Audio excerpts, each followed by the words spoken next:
Okay, welcome to my gym slash YouTube room. I'm basically taking a gym in my house, turning it into a YouTube room because working out is hard and YouTube and videos are fun. Okay, so we're gonna try something a little bit different today. So here's what we're gonna do. So I'm part of a small group of, it's a secret group that I started for brand new techs, about 20 brand new techs. They can get a hold of me and one other industry pro anytime they want and get free advice. In return, they give me honest opinions of some of my content and whatever. It's actually worked out really well, and it's one of my favorite places on YouTube to be now. So one of the members of that group posted this repair. Now, this was his first shot at retail. So if nothing else, this dude is ambitious. Like, he took on one hell of a dent for his very first dent. It didn't turn out so well. Okay, fine, that happens. But what we want to do today is he asked for any kind of advice. He asked me to tear it down, see what's going on with it, see how I think it could have improved. And I started looking at this damage and I was like, yeah, that's great. There's so many little tiny lessons in here that we can extract from just these few pictures that I have.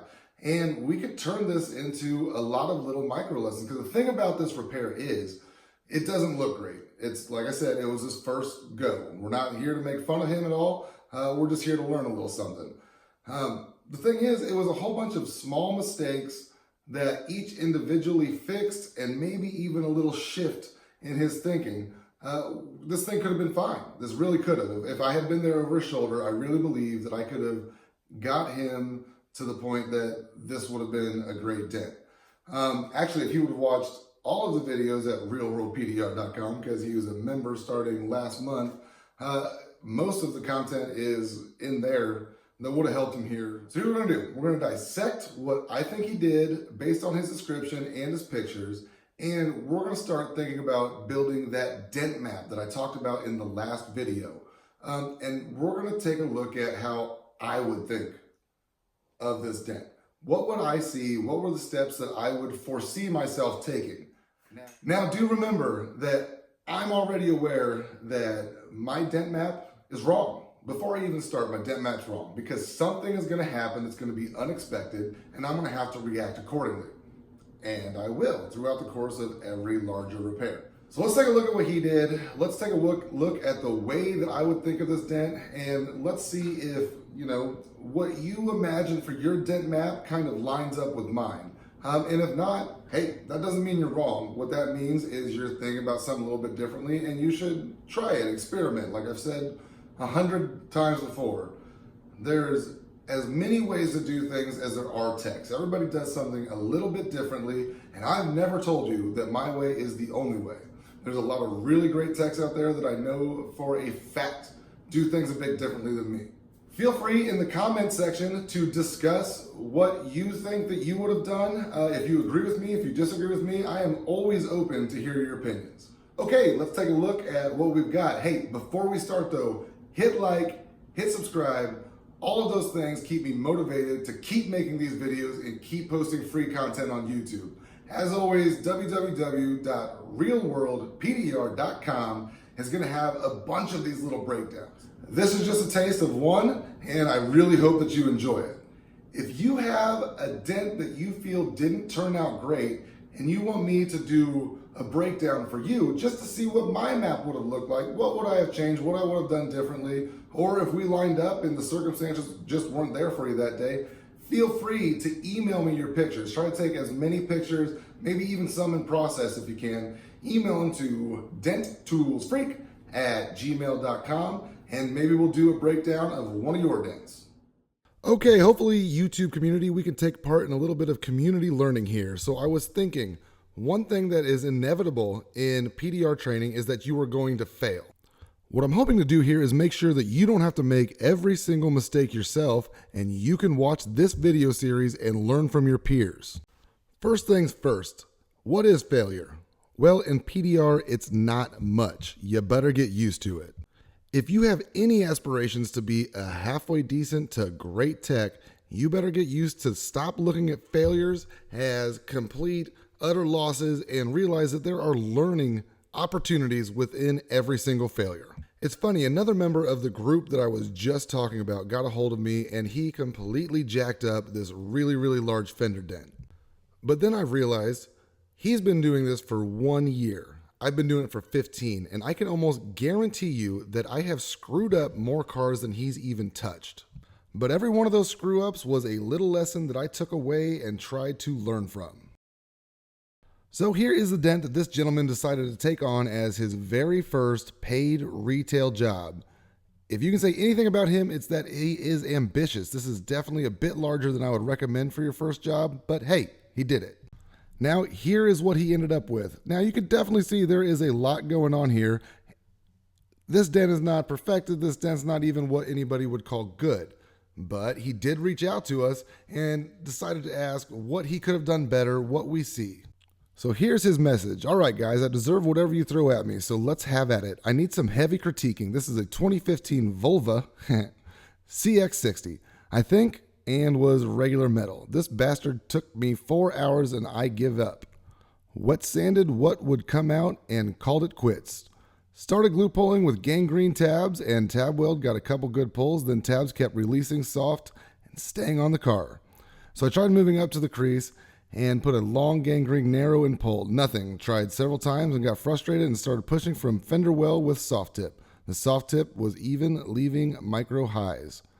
All right, feller. Let's take a look. Let's start developing our dent maps, a deeper understanding of what the hell we're looking at. So he started with a glue pull. I'm not exactly sure where, but I'm going to take a wild guess that it was here because this is the dent. This is what everybody's focused on. Okay, so let's assume that he glue pulled here. Now, one thing that concerns me with glue pulling in this area on a fender is this area. Now, there's a good chance if you get really aggressive with a glue pull, you can get some blowout and buckling. So the blowout where the square is would be the edge of that fender is going to curl out towards you. The buckling is a completely different pain in the ass, and I would really have to show you to really be able to illustrate it, but it's very difficult to get rid of. So let's address his glue pull problems. Okay, he was getting really soft pulls, so usually this is a wrong glue. The temperature and humidity is off. Now, tab weld is what I use, but that's because I'm in a temperature controlled shop. Excuse me. I'm gonna take a wild guess and say that it was too humid or hot for tab weld to really be effective. But also consider drying times. A lot of different glues take different amount of times to really set. You can wait too long and that's gonna give you a really brittle cleanup work, or too short and you're gonna get what's called a wet pull. Now the wet pull could be really handy in areas where you're not super sure about if this is factory paint or aftermarket that you're working on. But if you're not expecting it, what you're going to actually feel is a really soft pull. Also, he said he was using the skinny crease type of tab. A lot of times you're not going to get as much adhesion from your glue on that type of tab as you will really large tabs. Now, with large tabs, don't let them set as long because they are a huge pain in the ass to get off once they're completely dry. Okay, he had no luck with that, so next. Well, he skipped to more glue pulling, and I believe he meant this crease here is where he started again. And the reason he did that is he probably perceived this as the area that needed to be pulled up because it looks low to him. I feel that was probably a mistake. So let's talk about glue. Don't get addicted. Now, while you can get a whole lot of action while you're glue pulling, a lot of times that's not what you really, really want. When you see a whole lot of action in those big popping situations, what's happening is you are moving a ton of metal and basically surveying what's happened afterwards. Did I cause any damage? Was that good? And you've lost all control of the dent. So when possible, using pushing tools is absolutely the path that you should take because that way everything can happen slower and you can maintain control over what's happening with that metal instead of just hoping to God that you didn't screw anything up. Now there's a couple of you in your head saying, can he just use cold glue? No. And if the majority of your questions revolve around cold glue or a power PDR box, you're looking for shortcuts, and until you lose that mentality, you are never going to get good at PDR. Okay, for some reason, his next step was to get frustrated. Okay, well, this is the only time I'm going to say anything bad about you. That was dumb. That is the worst thing that you could have done. So apparently, after the frustration ended, he finally just started pushing. Woohoo! So his soft tips, he says, were causing highs. Well, let's try to break this down and figure out why. He also gives no info about what kind of soft tip he was using, but I think we can still take a look here. So let's take a peek at this picture. What do you see? I'll tell you what I see. I see a rounded edge, which tells me that that body line was probably never reestablished at the correct timing. That was more of an afterthought, which means to me that a lot of the steps of this dent were probably taking out of what I would use as a process.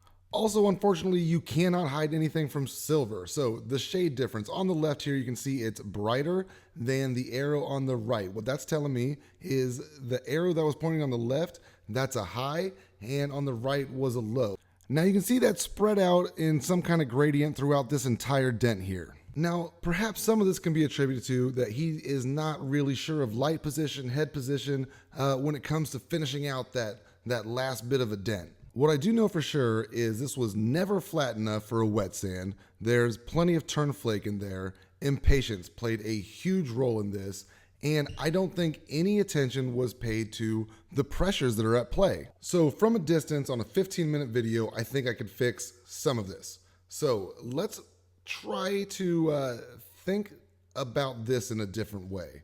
And all we need are small shifts in perspective and our thought process. Let's try to deconstruct this dent with just our eyeballs, what we can observe from one picture, and try to work the problem backwards maybe. Let's think about what the problems actually are instead of what we perceive to be the dent, the biggest problem that we have. The biggest problem from this picture that I can see is this crown right here. That thing is gross. And I can almost guarantee you that that is responsible for the majority of the pressure that is holding this dent in place. Another thing I see is the dent that everybody sees, the impact point. Okay, that definitely needs to be taken care of. And there's a body line there too. Now, where the black arrow is, that's really interesting because that was never touched by whatever dented this panel originally. So what caused what we perceive to be a low here? Very interesting. And we will discuss that here in a minute or two. Okay, so moving on to our next issue is this is on a compound curve. That means it curves up and backwards. Now, one thing that I know is that they're a pain in the ass. We have whole lessons on how to deal with them, but let's see if we can get it to deal with itself. Ooh, I think that's like some foreshadowing or something.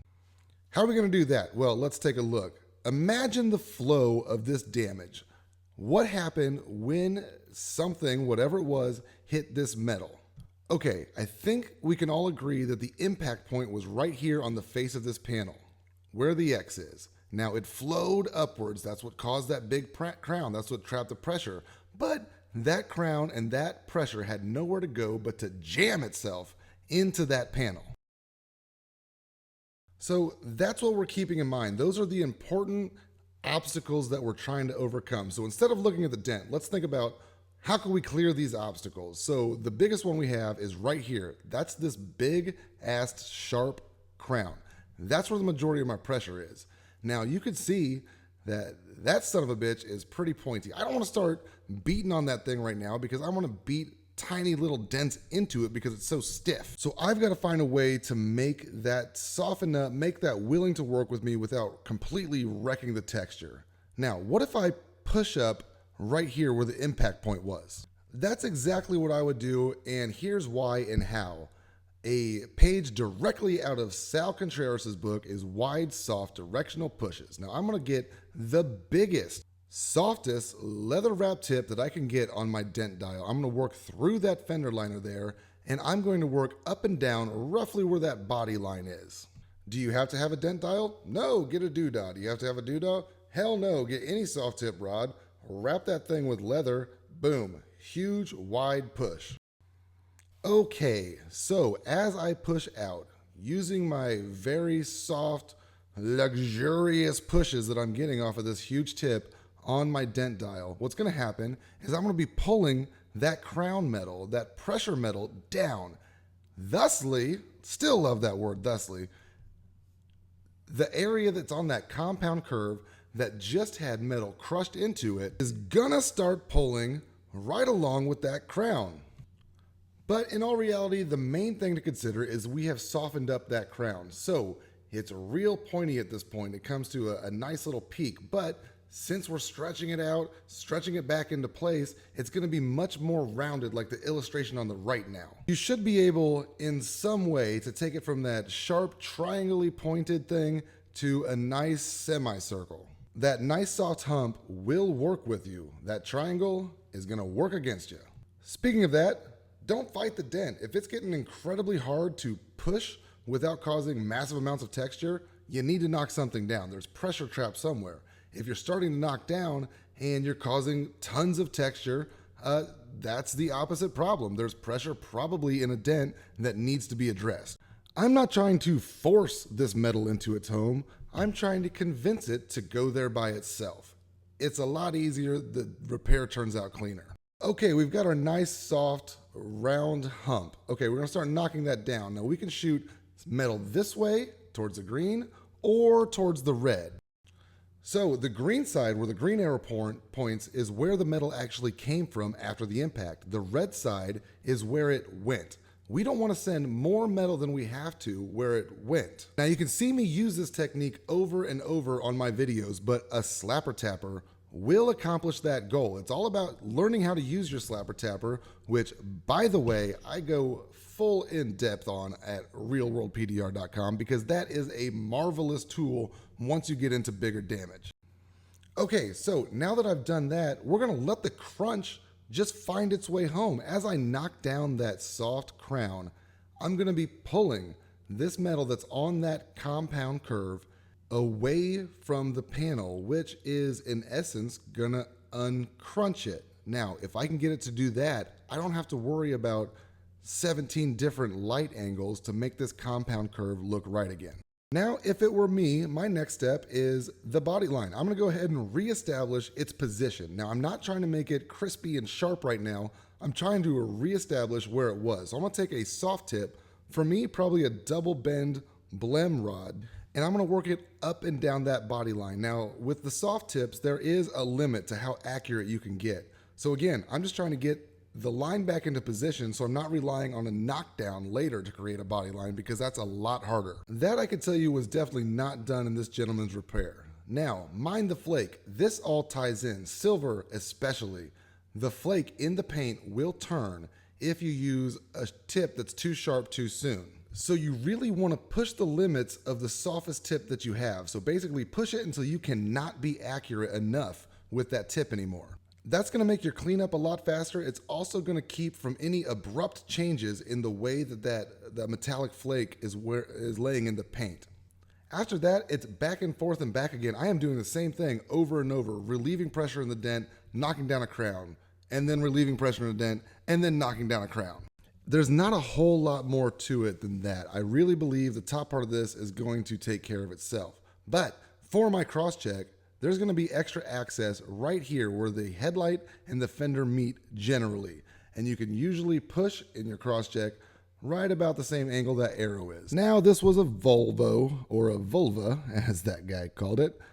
So they're chocked full of surprises, just like your BMWs, all your German vehicles, Volkswagens, whatever, they're always gonna hit you with something weird.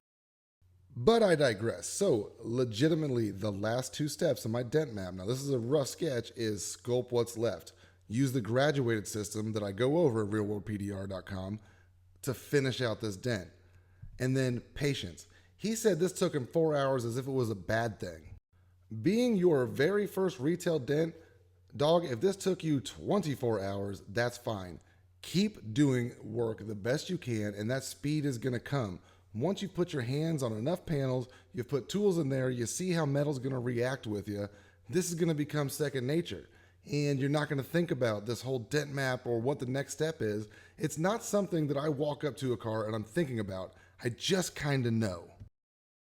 So, that's it.